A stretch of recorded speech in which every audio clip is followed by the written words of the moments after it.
ज्ञान गंगा विद्यालय हिंदी माध्यम कक्षा 12।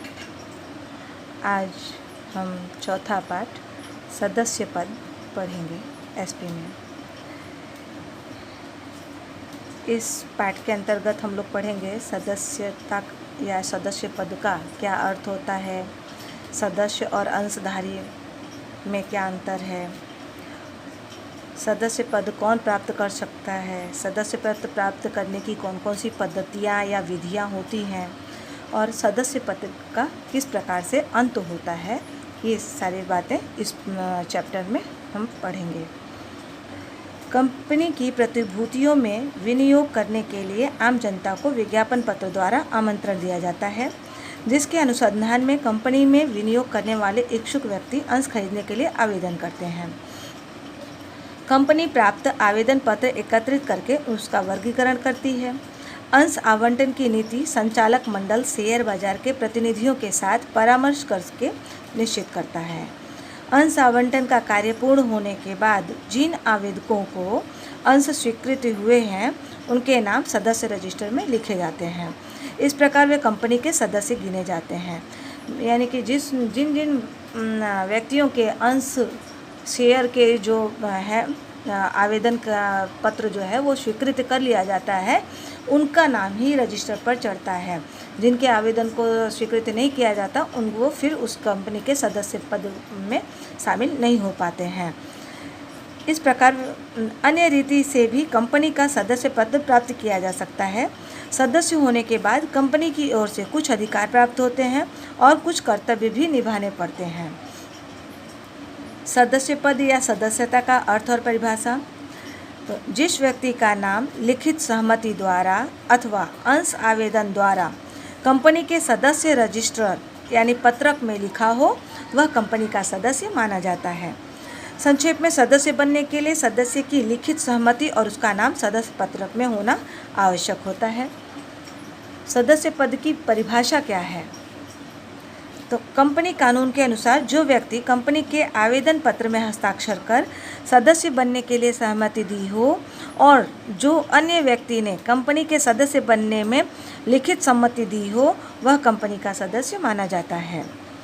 कंपनी कानून 2013 के अनुसार कंपनी के अंश धारण करने वाला व्यक्ति अपने अंश डिपॉजिटरी के पास भी रख सकता है।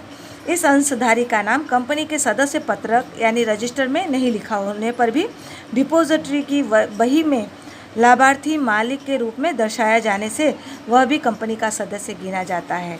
यानी कंपनी का जो भी लाभ होगा उस व्यक्ति को भी प्राप्त होगा। इस तरीके से उसको वो कंपनी का सदस्य माना जाता है। अब अगला पॉइंट है सदस्य और अंशधारी। सामान्य रूप से सदस्य और अंशधारी शब्द का एक दूसरे के पर्याय के रूप में उपयोग किया जाता है। वास्तव में कानून की दृष्टि से सदस्य और अंशधारी के बीच अंतर देखने को मिलता है। व्यक्ति सदस्य हो परंतु अंशधारी नहीं हो। जिस व्यक्ति ने कंपनी के आवेदन पत्र में सही की हो वह तुरंत सदस्य बनता है, परंतु उसने अंश खरीदने न हो तो भी वह सदस्य माना जाता है। यानी आवेदन पत्र में सही किया तो वह कंपनी का सदस्य माना जाता है। गारंटी से मर्यादित जिम्मेदारी वाली कंपनी में सदस्य केवल निश्चित रकम की गई गारंटी देते हैं और उसके पास अंश नहीं होने पर भी सदस्य के रूप में माने जाते हैं। जिस व्यक्ति ने अपने अंश दूसरे के नाम पर परिवर्तन किए हों तो वह अंशधारी के रूप में नहीं रहता था, परंतु जब तक कंपनी के सदस्य पत्रक में उसका नाम रद्द न हो तब तक वह सदस्य माना जाता है। भले वो दूसरे को दे दिया है लेकिन अगर सदस्य पत्रक में उसका नाम है तो वो कंपनी का सदस्य कहलाएगा। और दूसरे वैसे तो होता है कि दूसरे को दे देने पर कंपनी के रजिस्टर में भी उसको अपना नाम निकलवाना करके दूसरे का जिसको दिया उसका नाम चढ़वाना पड़ता है। लेकिन जब तक अगर उस रजिस्टर में उसका नाम रहता है तब तक वो उस कंपनी का सदस्य माना जाता है। जो कंपनी अंश पूंजी नहीं रखती उस कंपनी के अंशधारी नहीं होते, फिर भी कंपनी के सदस्य तो होते हैं। व्यक्ति अंशधारी हो परंतु सदस्य नहीं हो। पहला पॉइंट क्या था कि व्यक्ति सदस्य है लेकिन अंशधारी नहीं है, और यहाँ पर है कि व्यक्ति अंशधारी है परंतु सदस्य नहीं है। कंपनी के अंश खरीदने वाला व्यक्ति अंशधारी माना जाता है। जब तक वह अपना नाम सदस्य पत्रक में नहीं लिखवाता तब तक वह कंपनी का सदस्य नहीं माना जाता है। अंशधारी की मृत्यु होने पर उसके कानूनी प्रतिनिधि अंशधारी माने बनते हैं, परंतु जब तक उसका नाम सदस्य पत्रक में नहीं लिखा जाता तब तक वह सदस्य नहीं माना जाता है। अब इसके बाद अंश सदस्य और अंशधारी के बीच अंतर। तो इसमें है सदस्य का अर्थ, जिस व्यक्ति का नाम लिखित सहमति द्वारा अंश आवेदन पत्र द्वारा सदस्य पत्रक में लिखा गया हो वह कंपनी का सदस्य माना जाता है। और अंशधारी में होता है जो व्यक्ति कंपनी के अंश रखता हो वह कंपनी का अंशधारी है। अब सही, जिस व्यक्ति ने आवेदन पत्र में स्थापना की कलम में सही की हो उसे सदस्य माना जाता है, और कंपनी के आवेदन पत्र में अंशधारी की सही जरूरी नहीं है। कानूनी हस्तांतरण, कानूनी प्रतिनिधि अंश परिवर्तन की प्रक्रिया द्वारा अपना नाम सदस्य रजिस्टर में लिखाता है तब वह सदस्य माना जाता है। और इसमें है अंशधारी में वैधानिक हस्तांतरण द्वारा जब कानूनी प्रतिनिधि को अंश प्राप्त हो तब वह अंशधारी माना जाता है। इसके बाद हमारा अगला पॉइंट है सदस्य पद कौन प्राप्त कर सकता है। तो कंपनी कानून द्वारा अस्तित्व में आई कृत्रिम व्यक्ति है जो कानून द्वारा जीवित व्यक्ति जैसे अधिकार पाती है। कानून की दृष्टि से स्वतंत्र अस्तित्व तथा व्यक्तित्व रखने वाली कोई भी इकाई कंपनी का सदस्य पद प्राप्त कर सकती है। इस संबंध में कंपनी के नियमन पत्र के प्रावधानों का पालन होना जरूरी है।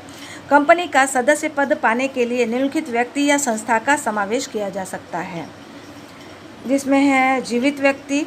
कंपनी का सदस्य पद व्यक्ति और कंपनी के बीच करार द्वारा मिलता है। भारतीय करार अनुबंध के कानून अनुसार करार करने के लिए समर्थ ऐसा कोई भी जीवित व्यक्ति सदस्य बन सकता है। जो व्यक्ति करार करने में असमर्थ है वह सदस्य नहीं बन सकता है, जैसे कि अवयस्क, दिवालिया, अस्थिर दिमाग वाला व्यक्ति सदस्य नहीं बन सकता है। भारतीय कानून के अनुसार कुछ संयोजकों में अवयस्क की बात में अपवाद स्वीकार किया जाने से वह कंपनी का भी सदस्य बन सकता है।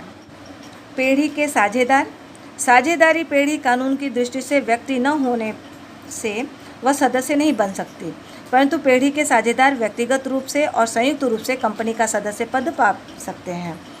हिंदू अविभक्त परिवार, हिंदू अविभक्त परिवार में मात्र परिवार का कर्ता अपने या संयुक्त नाम से अंश खरीदकर कंपनी का सदस्य पद प्राप्त कर सकता है। ट्रस्ट, नए कंपनी कानून के अनुसार कोई भी ट्रस्ट कंपनी के अंश खरीदकर सदस्य बन सकता है और सदस्य पद प्राप्त कर सकता है। विदेशी व्यक्ति, अन्य देश का कोई भी व्यक्ति भारतीय कंपनी के अंश धारण करके सदस्य बन सकता है, परंतु जब भारत में युद्धकालीन परिस्थिति या आपातकालीन घोषणा हो तब वह व्यक्ति दुश्मन देश का व्यक्ति हो तो उसका सदस्य पद तथा कंपनी की ओर से मिलने वाला अधिकार स्थगित किया जा सकता है।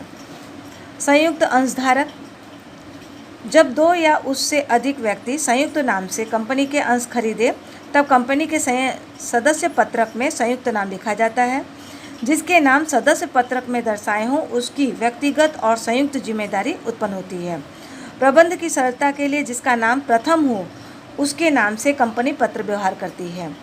नोटिस, डिविडेंड वारंट, परिपत्र, दस्तावेज, अंश प्रमाण पत्र उसी के नाम तथा पते पर भेजे जाते हैं जिनका नाम पहले होता है।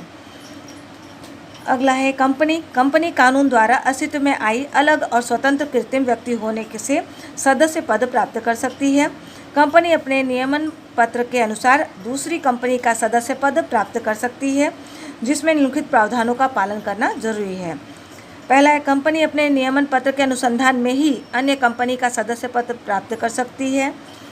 दूसरा है गौण कंपनी अपनी शासक कंपनी का सदस्य पद प्राप्त नहीं कर सकती, परंतु निम्नलिखित अपवाद रूप संयोगों में वह कंपनी शासक कंपनी का सदस्य पद प्राप्त कर सकती है, जिसके अंतर्गत हमारा आता है शासक कंपनी के किसी सदस्य की मृत्यु हो और गौण कंपनी कानूनी प्रतिनिधि के रूप में अंश धारण करे तब। दूसरा, गौण कंपनी ने किसी भी सदस्य के ट्रस्टी के रूप में पद धारण किया हो और ऐसे ट्रस्टी में कोई भी हित संबंध न हो तब। या अगला, इस कानून के अमल से पहले कोई भी गौण कंपनी शासक कंपनी का सदस्य पद मिलने के बाद उन कंपनियों के बीच संबंध स्थापित हुआ हो तब। अगला, अन्य संस्थाएं सहकारी कानून के अनुसार रजिस्टर्ड सहकारी मंडली या अन्य कानून के अंतर्गत रजिस्टर्ड संस्थाएं अपने संविधान के प्रावधानों के अनुसार कंपनी के अंश खरीदकर सदस्य बन सकती हैं। हमारा अगला पॉइंट है सदस्य पद प्राप्त करने की पद्धतियाँ।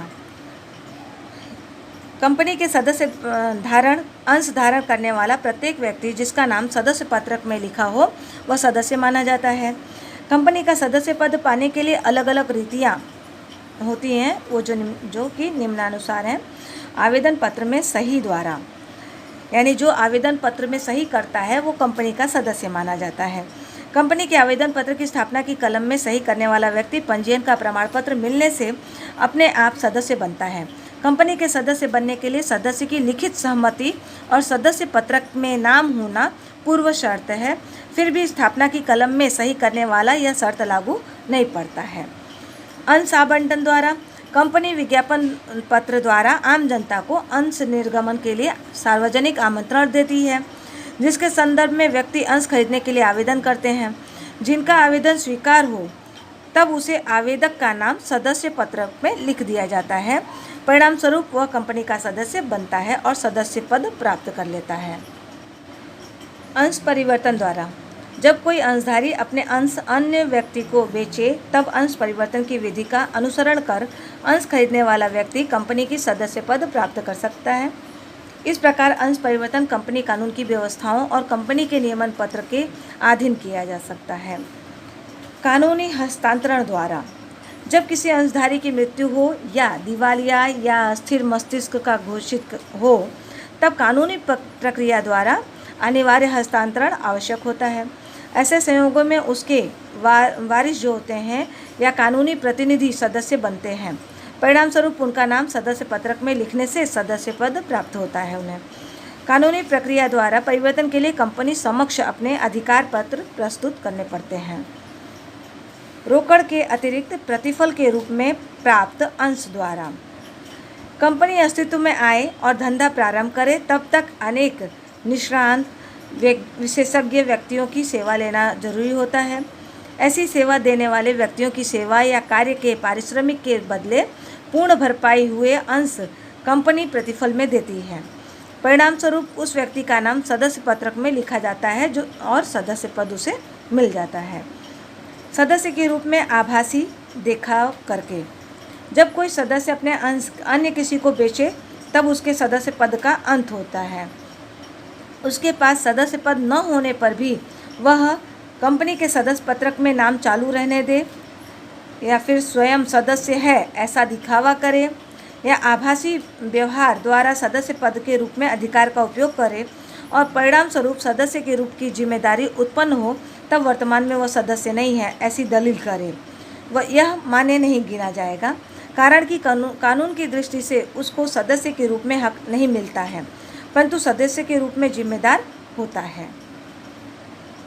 त्याग पत्र का उपयोग करके, वर्तमान अंशधारी को अधिकार के अंश खरीदने के लिए प्राप्त अधिकार को संपूर्ण या आंशिक रूप से अन्य व्यक्ति के पक्ष में त्याग करे तब त्याग पत्र का उपयोग करता है। त्याग पत्र के आधार पर जिस व्यक्ति का नाम दर्शाया हो वह अंशधारी बनता है और कंपनी को सदस्य पत्रक के नाम लिखने के लिए विनती करता है। कंपनी उसको मान्य करके सदस्य पत्रक में नाम लिखे तब उसको सदस्य पद प्राप्त होता है।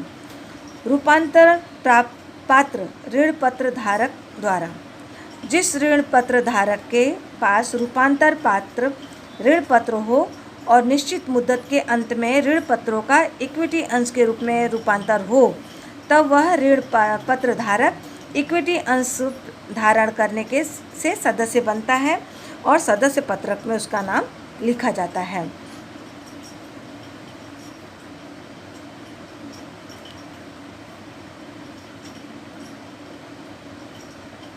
अब सदस्य पद का अंत, जब कंपनी के सदस्य पत्रक में से सदस्य का नाम रद्द होता है तब उस व्यक्ति के सदस्य पद का अंत हो जाता है। इस संबंध में विविध संयोग निम्नलिखित दर्शा सकते हैं, जिसमें पहला है अंश परिवर्तन द्वारा, कंपनी का सदस्य अपने अंश तथा अन्य किसी व्यक्ति को या व्यक्तियों को बेचे तब अंश की परिवर्तन प्रक्रिया के आधार पर अंश विक्रेता का नाम सदस्य पत्रक में से रद्द होता है। परिणाम स्वरूप विक्रेता के सदस्य पद का अंत हो जाता है। अगर वह किसी दूसरे को दे दिया है तो वो कंपनी के रजिस्टर में से उसका नाम निकाल दिया जाता है। इस तरीके से उसका सदस्य पद समाप्त हो जाता है। कानूनी हस्तांतरण द्वारा, जब किसी सदस्य की मृत्यु हो, दिवालिया या अस्थिर मस्तिष्क का घोषित हो, तब कानून की प्रक्रिया द्वारा अंशों की मालिकी उसके कानूनी प्रतिनिधि को मिलती है। परिणाम स्वरूप मूल सदस्य के सदस्य पद का अंत हो जाता है। अंश जब्ती द्वारा, कंपनी ने अंशों की किस्त मंगवाई हो और नियत अवधि में अंशधारी किस्त यानी हफ्ता की रकम न भरे, तब योग्य कार्रवाई के बाद उसके अंश जब्त कर लिए जाते हैं। इसके बाद उस अंशधारी का नाम सदस्य पत्रक में से रद्द होने पर सदस्य पद का अंत उसका हो जाता है। यद्यपि अंश जब्ती संबंधी प्रावधान कंपनी के नियमन पत्र में होना जरूरी है। इसके बाद अगला है अंश लियन के हक का उपयोग करे तब। कंपनी के नियमन पत्र में अंश लियन संबंधी प्रावधान हो तो कंपनी अपनी लेनी रकम वसूल करने के लिए अंशधारी को नोटिस देती है। जब कंपनी अंश लियन के हक का उपयोग करके अपना लेना वसूल करने के लिए अंशधारी के अंश बेच दे, तब उसके मूल अंशधारी का सदस्य पद का अंत आता है। शोधनी अधिमान अंश की रकम वापस लौटाए तब। कंपनी ने शोधनीय अधिमान अंश प्रकाशित किए हों और शर्त अनुसार अवधि पूर्ण होने पर कंपनी अंश वापस लेकर रकम चुकाती है। फलस्वरूप अंशधारी के सदस्य पद का अंत तभी हो जाता है। अंश आवंटन रद्द कराए तब। कंपनी कानून में बताए नियमित अंश आवंटन के प्रावधानों का भंग हो और तब असर होने वाले अंशधारकों का अंश आवंटन रद्द होता है, जिससे उसका सदस्य पद का भी अंत हो जाता है। कंपनी का समापन हो तो कंपनी अपना धंधा बंद करे और समापन करे अथवा दिवालिया घोषित हो जाए, तब कंपनी के अंत के साथ ही सदस्य पद का भी अंत हो जाता है। कंपनी के संयोजन यानी विलयन द्वारा, जब दो कंपनियों में से किसी एक कंपनी का दूसरी कंपनी में संयोजन हो और दो कंपनियां विलयन कर नई कंपनी स्थापित करें, यानी दो कंपनी एक अलग अलग प्रकार की दो कंपनियां थी, दोनों अगर आपस में मिल करके एक नई कंपनी स्थापित करती है, तब अस्तित्व खोने वाली कंपनी के सदस्यों का जो जिस कंपनी का अस्तित्व खत्म हो गया है उसके सदस्यों का सदस्य पद का अंत हो जाता है। यद्यपि अस्तित्व खोने वाली कंपनी के सदस्य सूचित शर्तों के अधीन नई कंपनी का सदस्य पद प्राप्त कर सकते हैं। विद्यार्थी मित्रों, इसी के साथ हमारा आज का ये चैप्टर समाप्त होता है।